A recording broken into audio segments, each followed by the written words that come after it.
18 months ago, my party won the Dutch elections. We became the biggest party in the Netherlands and the largest party in the government coalition. And we have one priority: stop the mass immigration. For years, the Netherlands was known as one of Europe's calmest and safest nations. But over the last decade, many people began to feel a dramatic shift.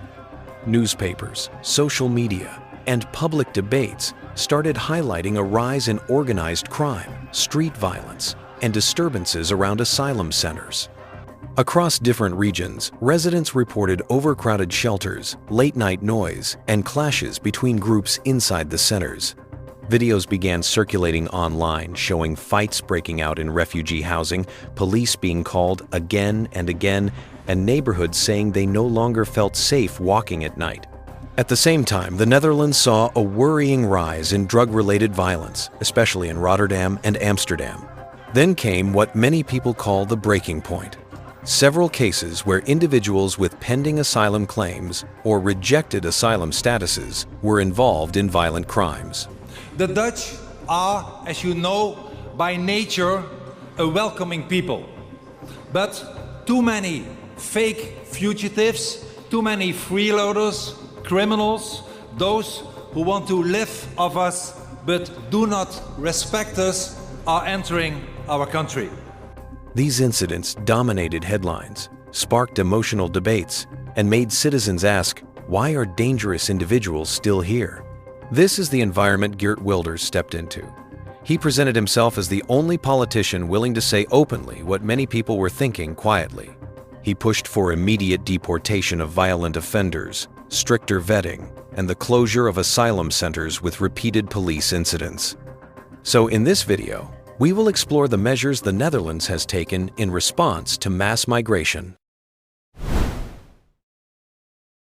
One of the key reasons Geert Wilders and his party oppose certain types of immigration is what they describe as the protection of Dutch culture and Western values. Over the past decades, the Netherlands has experienced significant demographic changes, with immigrants arriving from countries with very different cultural and religious traditions. While diversity can enrich society, some citizens have expressed concerns that rapid changes are altering familiar social norms and public behavior. We are now being threatened by mass immigration, Islamization, and what I see as the toxic combination of mass immigration from Islamic countries and at the same time a total lack of demanding for people to assimilate and to integrate. Wilders often frames these concerns around the concept of Islamization. He argues that some religious practices and cultural traditions, such as strict gender roles, visible religious symbols in schools or public institutions, or communities that operate separately from wider society, conflict with the secular, liberal values many Dutch citizens hold. This rhetoric resonates with citizens who worry that their national identity and long-established freedoms, such as freedom of speech and gender equality, could be undermined if immigrants do not integrate fully. I don't want to tell my children in a couple of years that I didn't do something to stop this. I want to do something while I'm young, while I have the energy, while I still can. High-profile debates and media coverage have amplified these fears. Stories about neighborhoods, schools, or public services adjusting to accommodate cultural practices create a perception, whether accurate or not, that Dutch culture is being challenged. For some citizens, this has triggered anxiety about how to maintain social cohesion while also honoring multiculturalism. Wilders' message is clear. To protect Dutch values, immigration must be limited and newcomers must adopt Dutch cultural norms. Whether one agrees or disagrees, the appeal is understandable. Citizens who feel that their way of life is changing faster than society can adapt may see strict policies as a way to safeguard their traditions and ensure that the Netherlands remains a country defined by the principles it has long upheld. There is a lot of Moroccan scum in Holland who makes the streets unsafe. Mostly young people. For many in the Netherlands, concerns over crime and security have become a major part of the immigration debate, especially when incidents involve individuals with asylum or residency issues.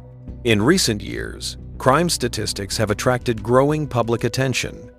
For example, in 2024, police recorded 78,000 violent crimes, including assaults on women that I can't mention on YouTube, slightly up compared with 2023.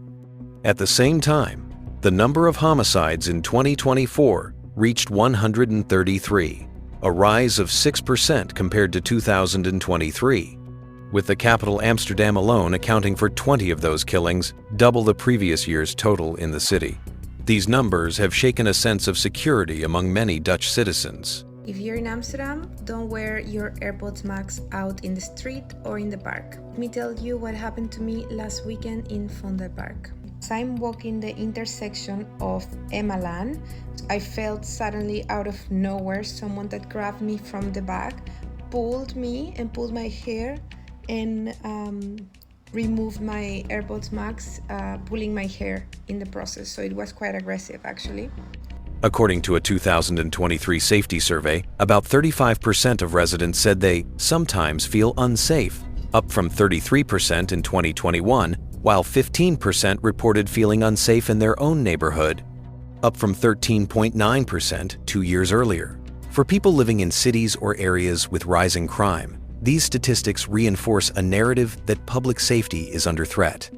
As a result, support has grown for stricter measures against individuals convicted of crimes, particularly when their immigration or asylum status remains unresolved.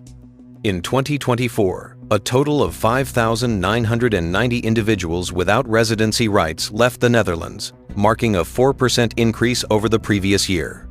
Among them, the government prioritized the removal of those convicted of criminal offenses, in many cases immediately after serving sentences. Reports show that roughly 960 out of 1,220 eligible cases were successfully processed for removal that year. Moreover, the so-called Asylum Blacklist, a government registry of asylum seekers or refugees, identified as problem causers or crime suspects, almost doubled over 2 years, reaching around 1,180 individuals by early 2025. This inflates public perception that immigration and serious crime are linked. Over the past decade, the Netherlands has experienced significant increases in asylum applications and refugee arrivals, particularly from conflict zones in the Middle East and Africa. While many newcomers are fleeing genuine danger and seeking safety, the rapid pace has put pressure on housing, healthcare, education, and local communities. Local authorities often struggle to provide enough accommodations, leading to overcrowded asylum centers. Residents have reported concerns about limited access to public services, longer waiting times for healthcare, and the strain on schools in areas with high concentrations of new arrivals. Wilders frames these concerns as a reason for stricter immigration policies.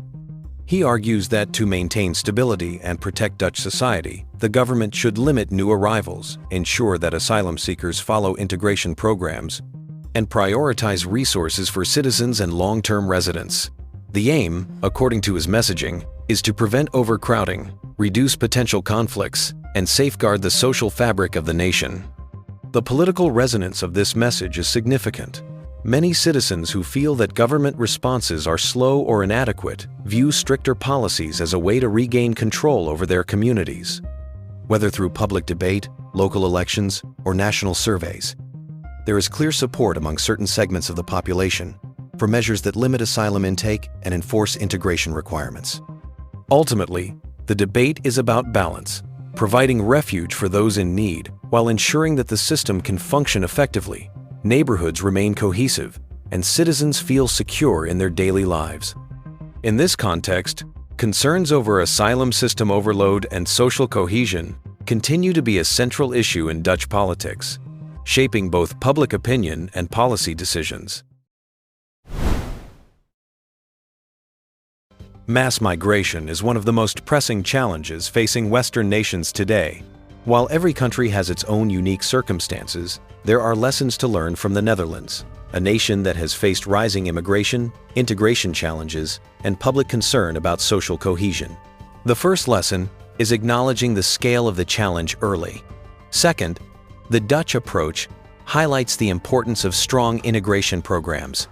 Third, the Netherlands demonstrates the value of data-driven immigration policies. Fourth, there is a lesson in public communication and safety management. And, finally, the Dutch experience underscores the importance of flexible and enforceable policies. So by combining transparency, integration, data-driven management, and clear policy enforcement, nations can handle migration in a way that balances humanitarian obligations with social stability. The Netherlands shows that proactive planning, rather than reactive panic, is the key to turning a complex challenge into a manageable process. And that lesson is one the rest of the West cannot afford to ignore.